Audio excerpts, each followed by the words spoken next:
You're listening to Soap Dirt, the latest in television entertainment news. Hey, YNR fans, it is going to get wild as Chance slaps handcuffs on Daniel while Phyllis screams in outrage next week. We've got some really big spoilers for the week of October 28th through November 1st. It is Belinda from Soap Dirt, and I've also got some really exciting news for Sweeps about a blast from the past set that they rebuilt that will be the venue for Abby and Devon's wedding. Let's dive in, but please click subscribe if you have not yet. All right, we're going to start with the spoilers that I have. Tomorrow, I'll have the full weekly spoilers, but right now, I have just a few. We're going to go from least to most interesting, as I like to do sometimes. So this first spoiler is less interesting only because there's just not a lot of info around it. So Amy Lewis is coming back. She is a recast from the way, way, way distant past. And next week, she's on Nate Hastings' doorstep. And remember, he already went to see her out of town. And now Amy is in town wanting to talk to him again. I'm pretty excited about this because I love the actress they hired. I most recently saw Valarie Pettiford on Discovery of Witches on AMC Plus, but she's been on a ton of stuff. You'll probably recognize her. She is a great get for this role. So Amy is at Nate's door, thanking him for seeing her again, says it's been a long time since she's been in Genoa City. She left literally, I think, more than 3 decades ago when she exited to caretake her dad, Frank Lewis, who was the former police chief when he was in a health crisis. She never came back, and she once dated Nate's dad. So we'll just see what that's about. Not a lot of info yet.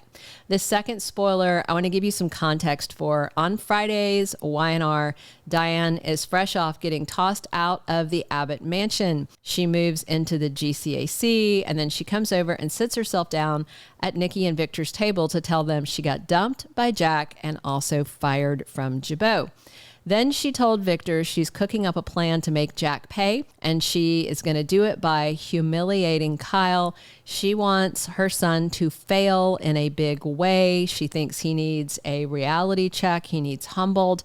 And Diane tells Victor that seeing Kyle fail publicly will hurt Jack very badly, and she wants both of them to feel the pain that they have made her feel. Now, Nikki still seems to be in the dark about Victor using Kyle to punish Jack for what he calls that night of debauchery when he took pills to try and scare Nikki into rehab, which worked, by the way. Victor let Diane ramble about her revenge plan, and she said she'd let Victor know when she had cooked up the scheme in case he wanted to help. Now, Nikki was mad that he even listened to Diane, and then he made an excuse saying he just wanted to know how far she'd go.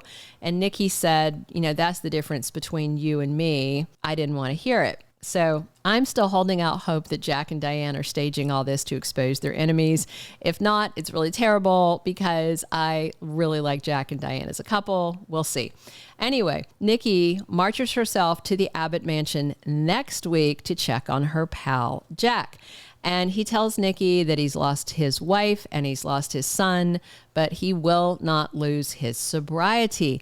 But Nikki does not seem so sure and said she and Jack both know it's easier said than done. And yes, they do, because it was Nikki losing her sobriety that led to Victor wanting revenge on Jack. At some point, I have to hope that there's going to be a reckoning where Victor will have to explain himself to Nikki for him doing Jack so dirty, especially if he winds up conspiring with Diane. All right, so this last one, this is exciting, but also a frustrating spoiler, but we all knew it was going there. So this one starts on Friday and carries over into Monday, just after Daniel gets Lucy packed up and shipped off to go on tour with his dad, Danny, to avoid whatever circus is coming from Sharon framing him. The inevitable happens. So on Friday, Christine Williams corners Chance to ask him about Heather's murder case.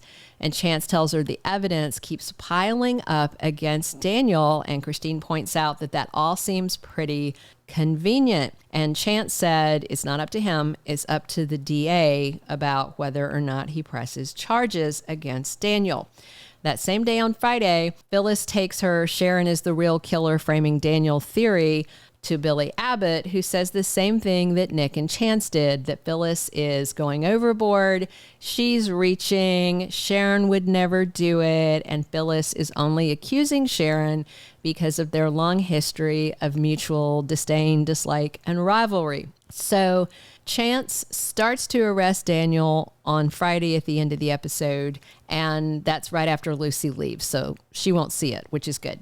And then we pick up with the arrest on Monday. So as Chance is reading Daniel his Miranda rights, he gets to the part about if you cannot afford an attorney, and then Phyllis loses her ever-loving mind, and she starts screaming at Chance that he is railroading her son into prison. I totally agree. Phyllis should be screaming at him, but that could, just wind up with her being arrested as well.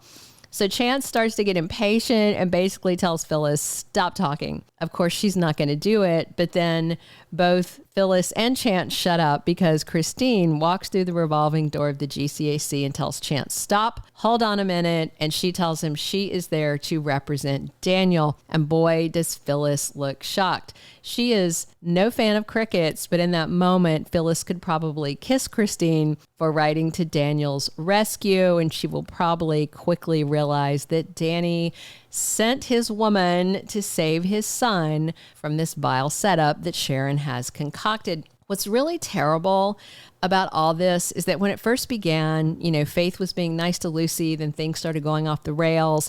And it was easy to feel sympathy for Sharon, knowing she was in a mental health spiral. But as it has rocked on, it feels like Josh Griffith is writing her as just this full-on villain who doesn't have an excuse, even knowing that there's still something going on and she's got these, deep mental health issues.